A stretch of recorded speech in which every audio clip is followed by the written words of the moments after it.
It's not. It was blood. It had started to leak from the corner of the freezer and pool onto the floor. I quickly tried to open the freezer to find out the cause of the viscous liquid, but then I noticed that it had a padlock attached to it. It's not. I don't remember seeing that before. I got to my car and grabbed my toolbox from the back seat. I approached the freezer and set my tools down on the nearby countertop. I then pulled out a small pair of bolt cutters and snapped through the metal of the padlock. It fell to the ground with a large thud, creaked open the top of the freezer, and was greeted with a putrid stench that permeated my nostrils. I quickly pinched my nose and walked away gagging in response. I guess I should have realized that was gonna happen, I muttered to myself in between gags. I grabbed some gloves from under the sink and started taking inventory. I could see a couple of dead birds and plastic bags wedged into the corners of the freezer. I took each bag out and set them in the trash can nearby.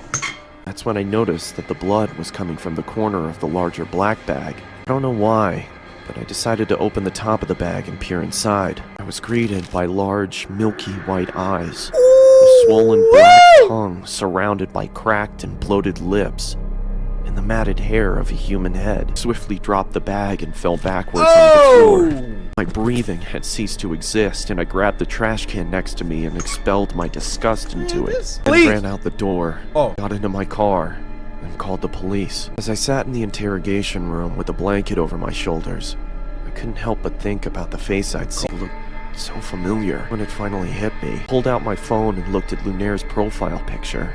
It was her old roommate.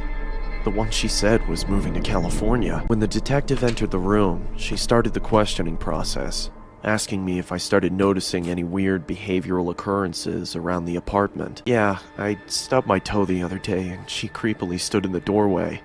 It seemed like she was pissed, but for some reason I had a strange feeling like she was concerned about something. That's when I connected the dots. She didn't come out into the kitchen because she heard me stub my toe. She came out into the kitchen because she thought I slammed the freezer instead of the fridge. A cold sweat started to form on my forehead as my surroundings became blurred. I could hear a low whine slowly starting to cover up the words of concern from the detective. As my vision started to clear, I could see another officer enter the room and whisper something into her ear as he handed her a piece of paper. Oh my gosh. "Do you have somewhere you could stay at?" she asked. "Listen, I don't want to worry you, but we found this picture inside of your apartment." Oh no. Oh no. She slid the piece of paper across the table, and I immediately felt like someone kicked me in the chest. She's standing over him. The head of Lunaire's other roommate sat on the chair. In the background, scrawled on the wall in blood, read, "Love my roommates.